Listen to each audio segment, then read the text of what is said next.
So this is the fourth and final session of this 4-week series, How to Circle. Led by me, Annabeth. So the definition of circling I created for this week is being intimate with reality.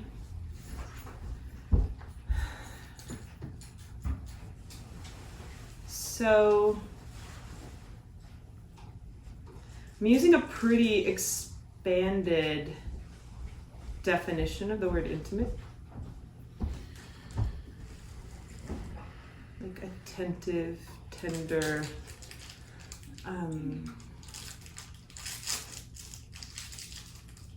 interactive. And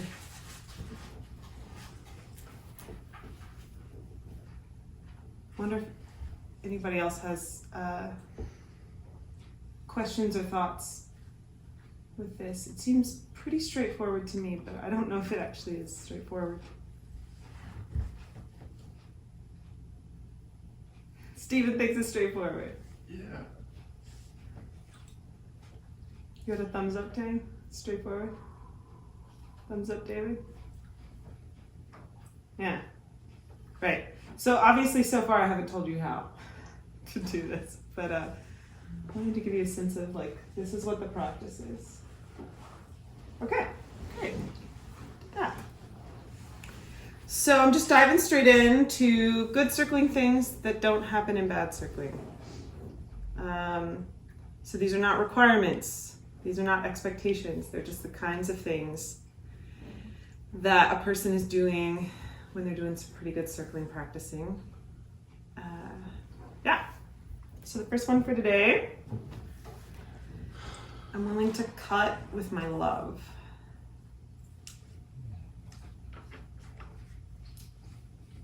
So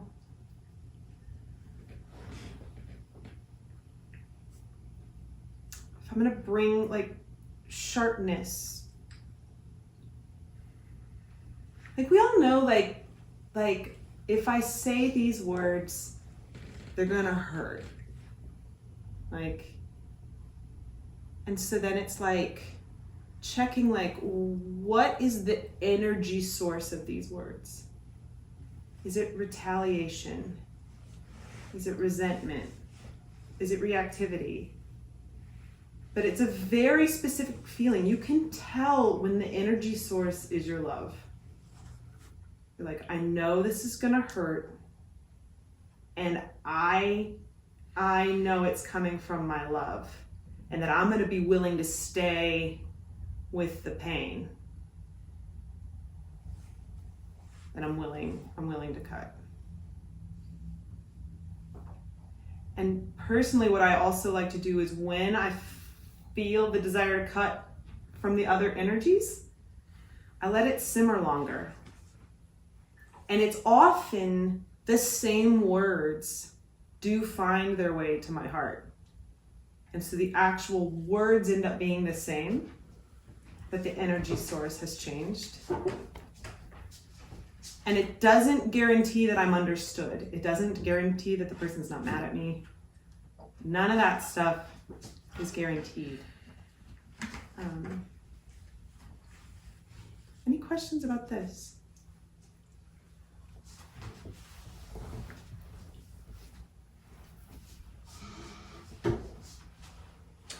The word like cut here is a little confusing for me. Like, am I delivering like feedback to someone that I think that it's going to be hard for them, or yeah, like an example might help or something. Yeah, this is where like so many of my like internal comprehensions are very visual.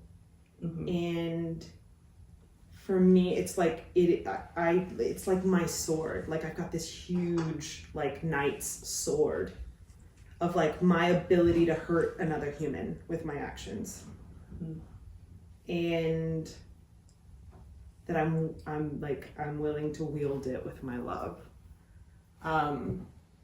So I think what I would say is, the word cut I'm using there is like any any action that could cause pain, right? And often we have an action that we didn't realize could cause pain, right? That's a whole different story. I hear it as like, I see that someone's in a process of bullshit, and I want to call it out. Cut. And I can do that in a way that like comes at them sideways, makes them wrong or something. But I can also come with love. Mm-hmm. Is that close? I think that's a great example. All right. And one of the ways, as you name that, one of the ways that I know that it's from my love is the speed I'm willing to go with. Like, I'm willing to like place the sword, right under the bone, sternum, yeah. And like, right, but it's in those movies when it's like their guts are spilling out and whatever, and they're dying, and they're like, you're my best friend, like, do me the favor of killing me. Oh, yeah. Right? And I'm going straight through the place to make it as painless as possible. Like, we both know that I'm hurting you with love, that this is an act of love. Like, that's the feeling I'm talking about. Now, we don't always get the we both know part.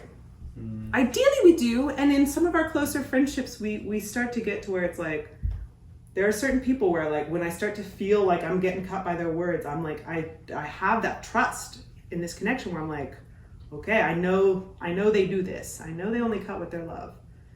So I react differently even. But we don't always get to know. The thing that stands out for me there is willing to. Yeah. Doesn't mean I'm going to. Yeah. Doesn't mean I have to. Don't mean have to expect it. But where I'm showing up from, that may be something that comes from. It's something that actually, for me, it's really clear with myself. Like I am here. This is intimate with reality. Right? Intimate with reality is, there's a thing here. Saying it is going to cut something. They don't have to. It could have been its own number for me, actually, because for me, that's a really excellent thing I check with as well, of like, if something's wanting to be said, and I'm like, does it feel like it has to be said? Like, is something going to be mad at me if I don't say this? And then I'm like, well, let me check with that. Let me sit with it a while longer. And when I find a willingness not to say it, when I find that I have an option, and then I get to choose whatever I think is the wisest, according to my own standards. Yeah. I'm wondering if you're saying that we're not willing to cut unless it's with love, or if that's not part of this.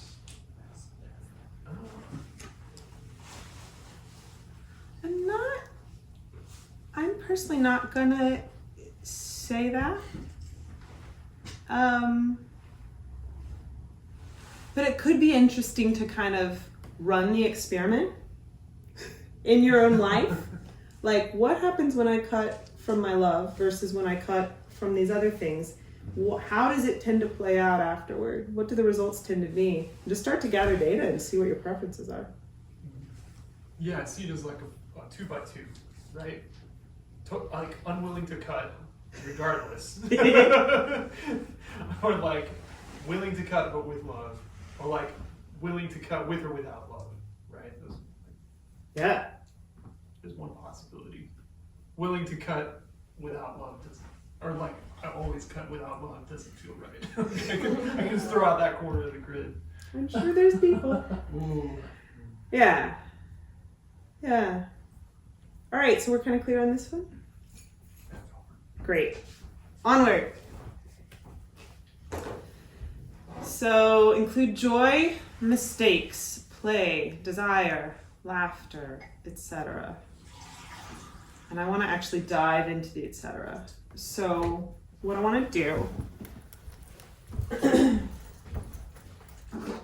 is kind of work on a list of like, when blank happens, I think it's not circling. you ever had that experience where somebody's doing something and you're like, that's not circling? Right? So I have one. I'm gonna start with mine. Is not good circling or just not circling at all? I mean, I'm gonna let you kind of define that on your own, because we're doing a lot of like addressing what's like not necessarily good circling, but like if you've specifically had that thought of like, I don't think that's circling, Okay. right? So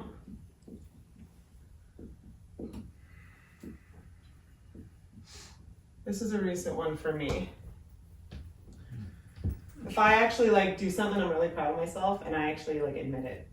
Oh my god, that was so amazing, I just did that thing. Right? There's something in me that's like, that's not circling, that's bragging.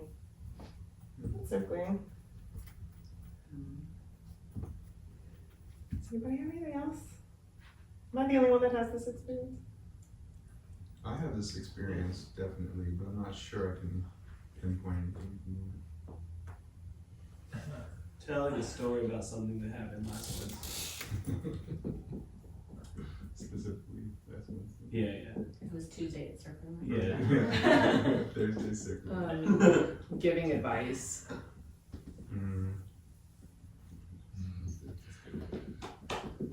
Generally making small talk. That's a good one. Yeah. That does seem like it's not circling. Quickly changing the attention before any death happens.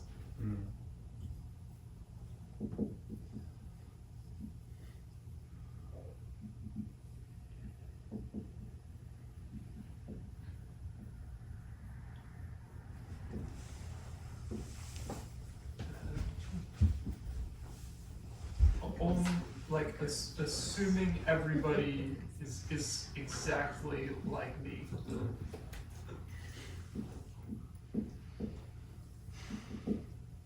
can have some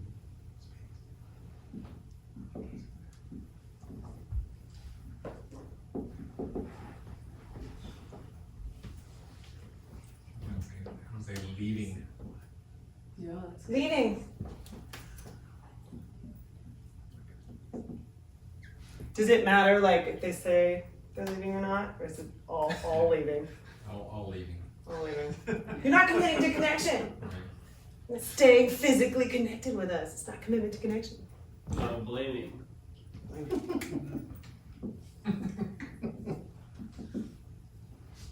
All right, we don't need more. This is a fantastic list. I'm willing to have more. Okay. So, my current premise is that any of these things could also be excellent circling.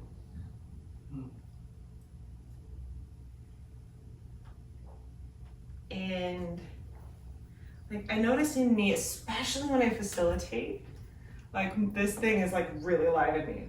Is that circling? Do I need to redirect? Do I need to do a thing?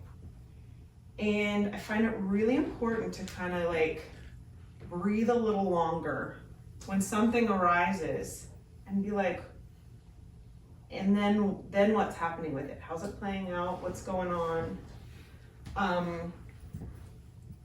Because if we're being intimate with reality, these are also aspects of reality. Now, it can be argued like, how intimate is that? But that actually can be intimate. It can. The quickly changing attention before depth sometimes is the groups, I call them like the antibodies, but it could also be called like the group wisdom of like, my feeling of the we space is we're not ready for this depth. So I'm gonna take us up to a realm where that meets us more where we're actually at. And that actually could be more intimate with reality, right?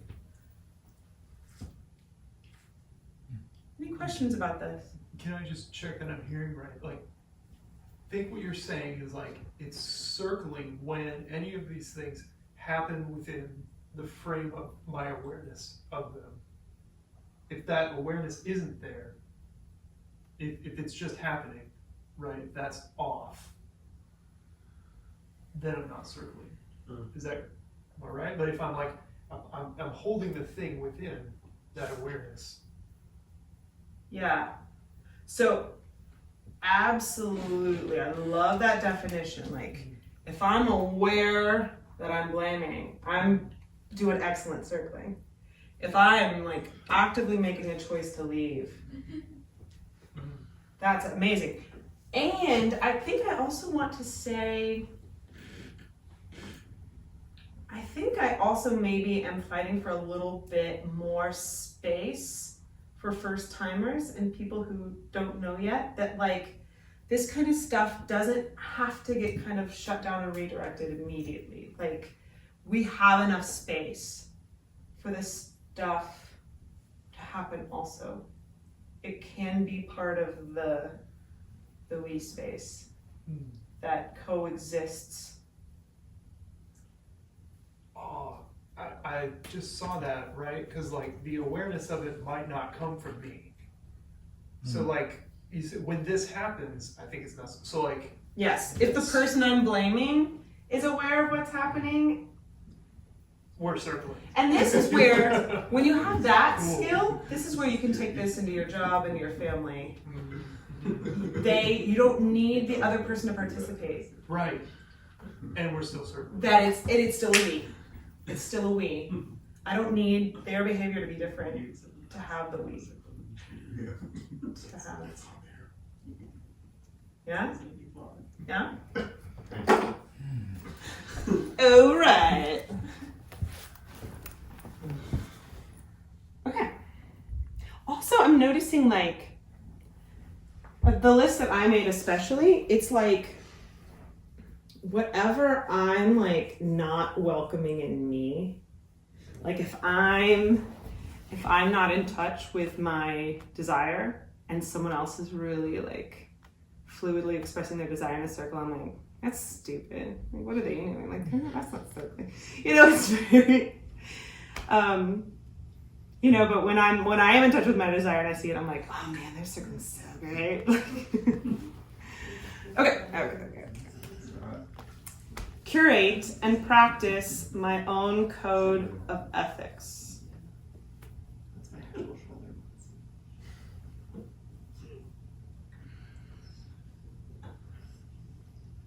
So I think this one is like a little bit, we already kind of talked about it a second ago with the cut with my love, but I think this thing is kind of a life game changer. Like I don't get to decide what the laws are, but like what if I had the opportunity to write the commandments? What would I write? So like the curation process is like, I have an idea and now I'm gonna test drive it with my own behavior and see if it works. And then I'm gonna like adjust it and keep doing that process. And in general, so far I have found that any kind of moral code that I have tested out that requires any sort of specific behavior from another person fails. It seems to have to be chosen, and like that it only applies to my behavior.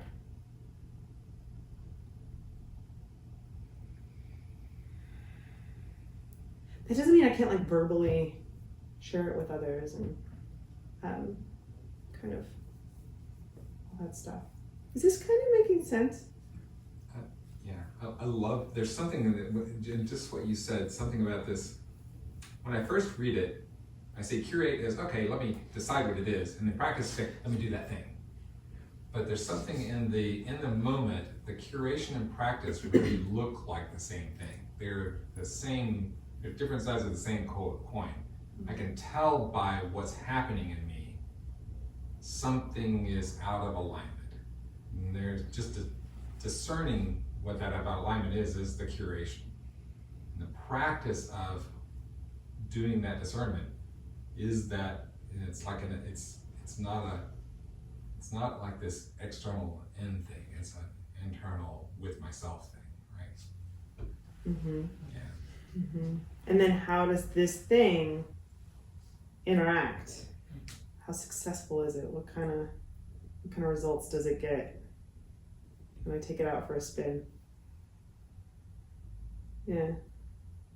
My earliest version of this, I don't know where I got this, but it's like whatever age I was, elementary school or something, the first time I wanted to litter, I wanted to like throw my gum wrapper on the ground. And my brain just gave me this image of like, basically it was based on this premise of like, well, I shouldn't get to do something that not everybody can do. So I immediately was like, imagined all humans on the planet throwing a gum wrapper on the ground. You did a categorical imperative. So I didn't know there was a name for it. And as soon as I imagined all humans throwing a gum wrapper on the ground, I was like, oh no, I don't want that. I'm gonna throw it away. So that was like an early version of me kind of doing this thing. Categorical imperative. That is a Kantian thing. Kantian ethics. I'm just like masturbating over here. But what else are you here for, Stephen? I'm blushing. I just cut you with my love. Just cut you with my love. Is that not so funny? I'm aware of it, so.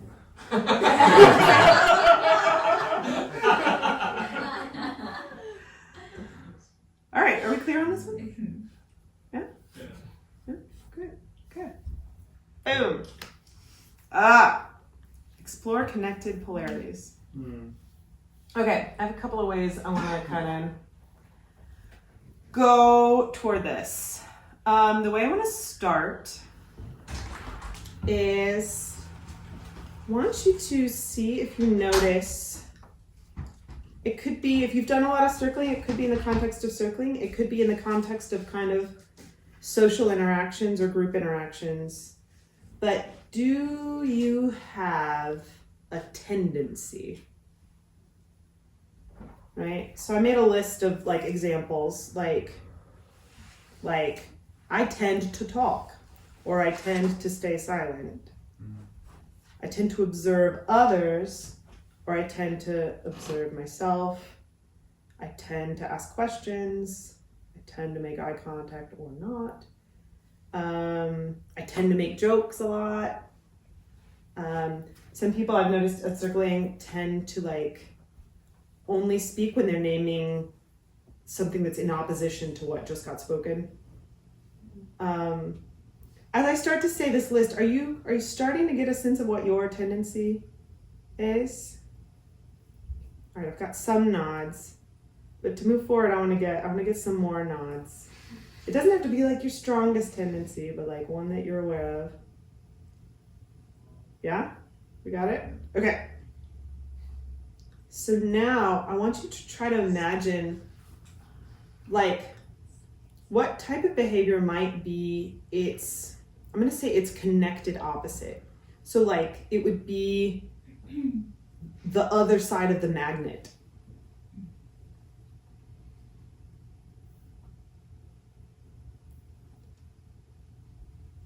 So my example for me is that all my life, my tendency is to, it might surprise you, to talk. That is my tendency. And the first time I was exposed to its polarity was in undergrad. I had to go on full vocal rest. And so for 2 weeks, I couldn't sing, speak, whisper, nothing. And I had like a dry erase board, but I couldn't keep up with conversation at that speed. And there was like 4 days of desperate frustration, and then I finally kind of surrendered. and I stayed really connected and involved in the conversations, but I wasn't verbally interacting. And it showed me the other side of like, oh, I can still connect without talking. So do you have a sense of what the polarity would be to your tendency? Do we have some nods?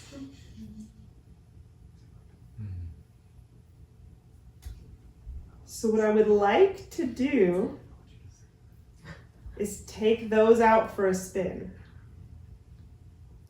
So we're gonna spend, I don't know, 3 minutes or something, where we're just gonna open it up, circling style, but you're gonna try to inhabit the polarity of your common tendency.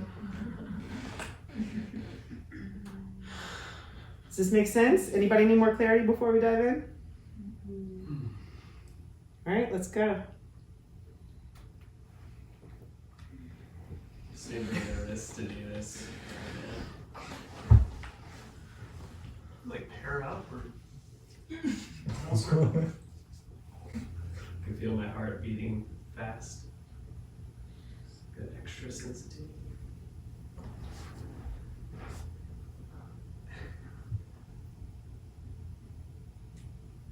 I feel really warm in my chest, but like my hands are super cold.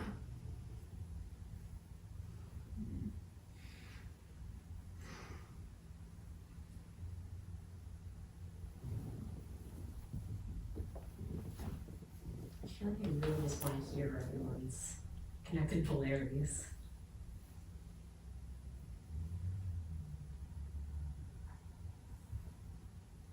Do I even know how to do this?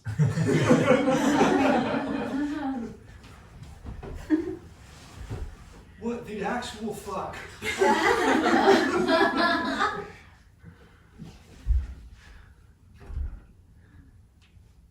Yeah, any way that I can try to express the opposite polarity is already done through a filter of the polarity that I have. Like if I want to be more spontaneous, I have to think about how to do it on purpose, and that is the opposite of what. Right.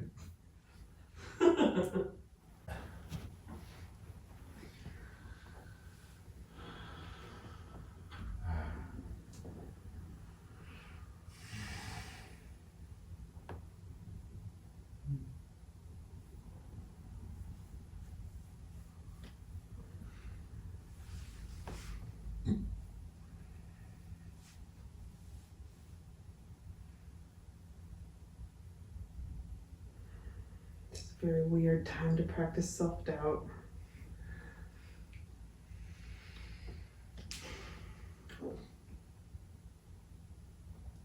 Are you sure about that?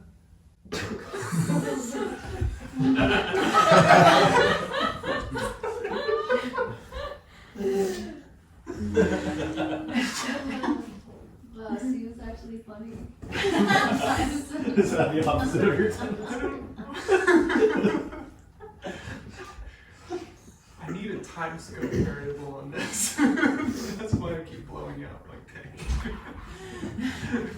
Matt, I'm curious if there's any way you can't get this wrong. What? Yeah. Now that was a very normal daily thing to say. Okay, we're out. We did it. Whoa. How was that? Awkward. Yeah. Difficult. How so? What was the sense of it? Tang hit it pretty close on the head. It's like there's a stutter step like. That's yeah. It's like when you face two magnets at each other and you're trying to get them to meet. Right. And so what I want to propose is instead of trying to face them like that, Like, let them be like the two opposite sides of a magnet, but explore that there's a connection between them. That there's like a linear space on the way back and forth between them. It's not like an all or nothing thing. There's varieties of it. There's another version where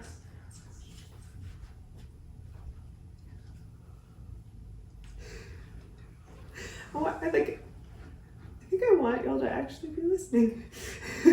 Man, yeah, I let myself explore my shy, and now I'm like, oh, so that was like the internal polarity exploration. And then another version of this exact same thing is like in a circle or anywhere in your life, if something arises, some behavior in someone arises, and your instant sense is like, that's the opposite of where I'm at. And sometimes it's uncomfortable or whatever, but imagine like, okay, then that's actually a connecting thing between us. That we're at such polar opposites is a connection. My one of the founders of Circling Europe, Sean Wilkinson, said, I'm not going to quote him exactly, but I'm going to get pretty good. So much relationship pain is not realizing that we're connected when we're in these opposites. It's that we're not noticing this is actually, these opposites are arising in a connection.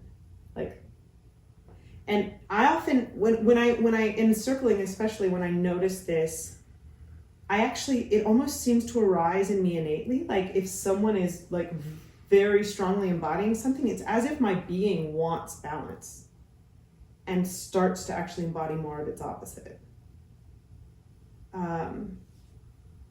That's one of the strong ways that I feel the connection. But also sometimes like if somebody names something and I'm feeling the opposite, I'll name the opposite. But then we can find that like the root feeling under the behavior is actually exactly the same for both of us. And it's just playing out exactly opposite in us. So I'm mostly just inviting us to like explore this space, explore this awareness. Any questions about that one? Do you have an example of explore?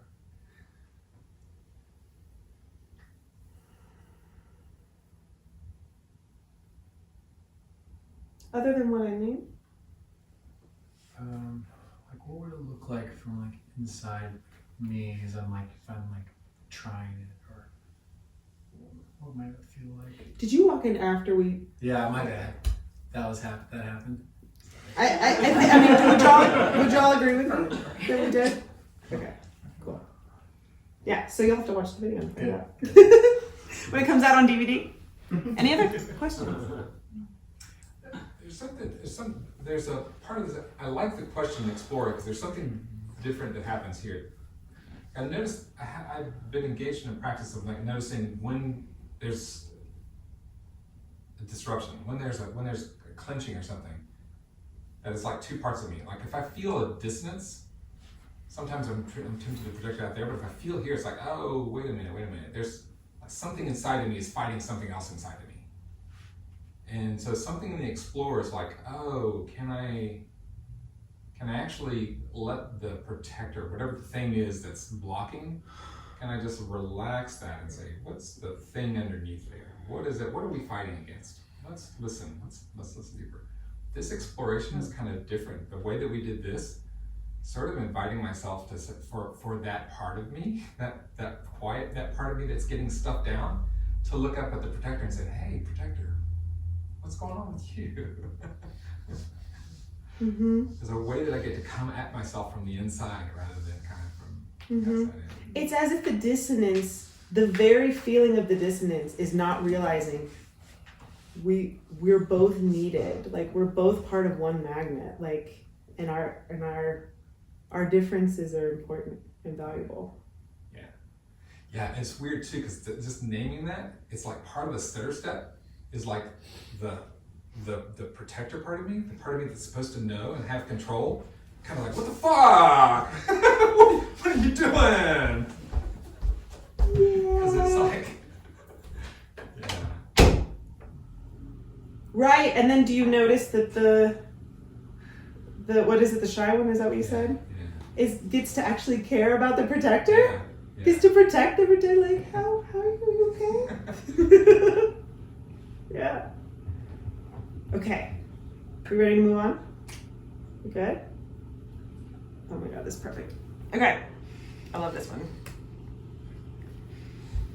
Notice and name the unexplainable things in me. All right, so I actually want us to get into pairs to test drive this. So feel free to pair yourself up. If you don't want to pair yourself up, I will come pair you up and go. Let's see how the numbers go. Okay, you can be, okay.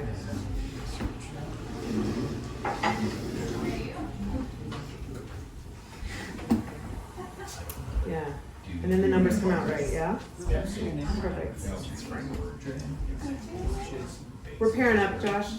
Oh, Do you want Beth or Tang? What you want? All right, Tang and Beth? Y'all figure it out. Okay, so you're just gonna go back and forth. We call this ping pong style. And I'll give you a sentence stem. All right, so when person A speaks, they'll say, I don't understand why, but right now, blank is happening. So, you just sit there until you find something that you don't understand. If something comes up and you do understand it, don't bother saying that one, right? And then as soon as something comes up where like it's definitely happening, and it can be in me or outside of me, but you might find it's easier in you, but either way, it doesn't matter. As soon as something comes up that you don't understand, name that one. All right, and then as soon as you name yours, your partner is gonna look and then they'll name theirs. They don't have to be connected to each other. They don't have to, whatever, relate. All right, is that clear now? All right, go.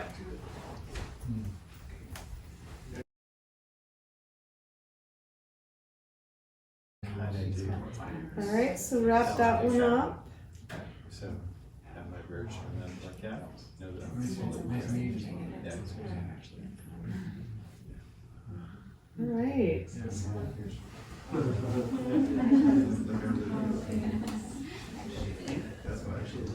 We got off task. It's fine.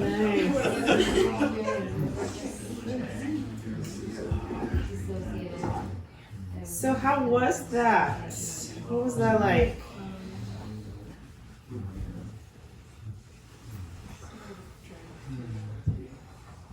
I think I noticed weirder stuff. Because I didn't need like the paper, like in math, you know, when the teacher's like, show your work. I didn't need to show your work. Yeah. I noticed the longer that I did it, the more unsettled I felt in an odd way. Yeah. I can't quite put my finger on it, but it was more just kind of, You don't know why. yeah.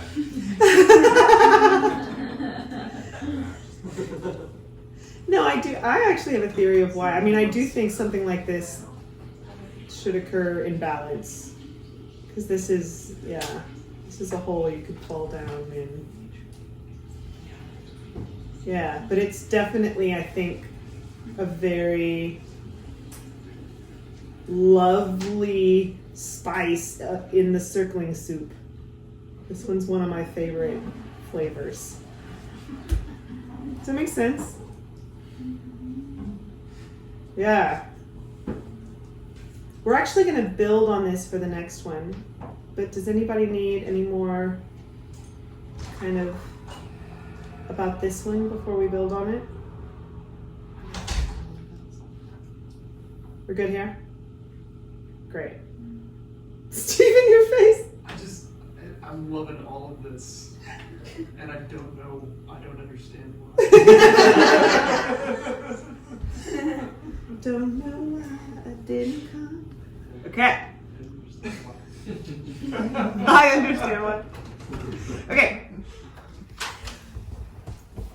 Notice things that we usually ignore with childlike wonderment. Actually, I have a beautiful example of that from today. I took Whitney on a hike on the Greenbelt. I wanted to show her the Greenbelt. And we were able to go down in like the waterless Barton Creek, the creek bed. And once we got there, the hike slowed down very, very, very much. And she was just literally in that kid squat, you know that squat? And she's just looking at rocks. And initially I was a little bit like, okay, I'll wait around. And then she was like, I'm looking for rocks that are shaped like hearts. And suddenly I was in on the game. And then it was like, it didn't feel slow anymore. It was like, oh my God, every single rock might be a heart. Like, oh. And then we would just spend like, I don't even know how long, an hour just being like, look at this rock. Even if it wasn't heart shaped, it'd be like, this is so beautiful. Look at this rock. And it was so amazing. Rocks, you know, like just to be literally have that childlike wonderment going on. And so I'm suggesting to do that interpersonally. That there's these little things that we ignore. That like socially we know, like you're not supposed to have noticed that little thing. And then you're like, but instead of like, what was that? That's not childlike wonderment. It's like, whoa. And there is this kind of like, what is the Buddhist concept of like child's eyes? Do I have that right? About right? Beginner's mind. Yeah. Of like, even if my like developed brain does have a guess of what's happening now, like, can I look at this as if I don't have a guess? Wow. Does this concept make sense? We're going to test drive this one too. Do we need more clarity on this before we test drive it? Okay, so here's what we're going to do. In your pairs, do you remember who was the first person that talked? Everybody pretty much remember? So that person just stays seated, and then all the other people go find a pair. Does that make sense? And I think because Dara left, I'll be in this time. So we're just finding another person. Ideally, you find another person, but if you want to pair up with your same person, you're allowed. That's totally allowed. But you might want to swap up. Get a different flavor. Get a different flavor of human.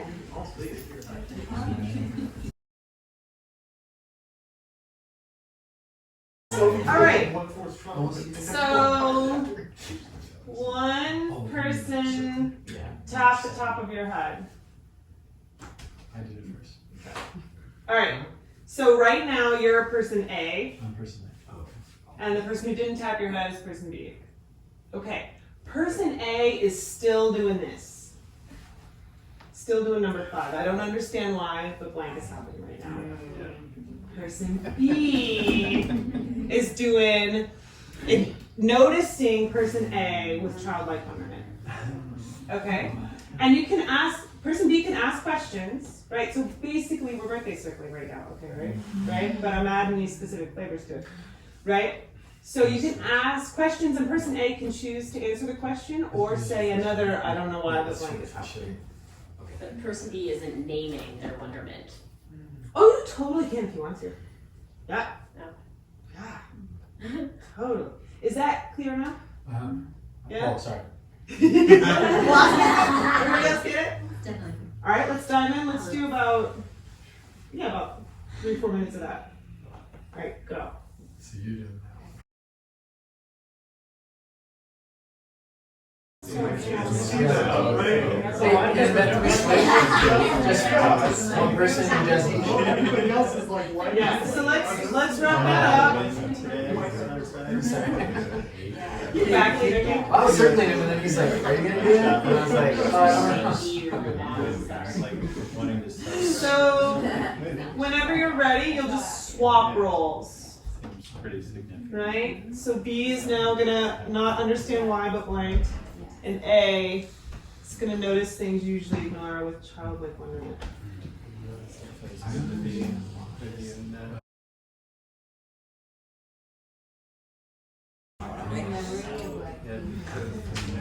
So let's wrap that up.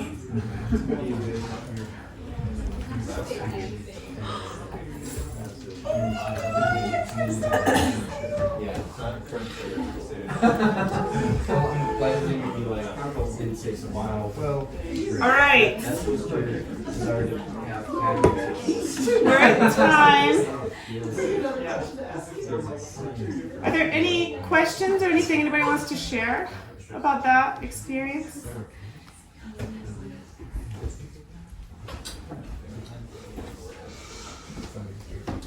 God, I really like being in the childlike I liked being seen with the childlike wonderment. I was like, this must be what a piece of art feels like. It's amazing. Anything else? Something about the way you framed the thing before just made me. It felt like I noticed it in me, but it seemed like it was happening in Matt too. It's like kind of like not taking ourselves as personal. Did you know? I think those are kind of the things. Yeah.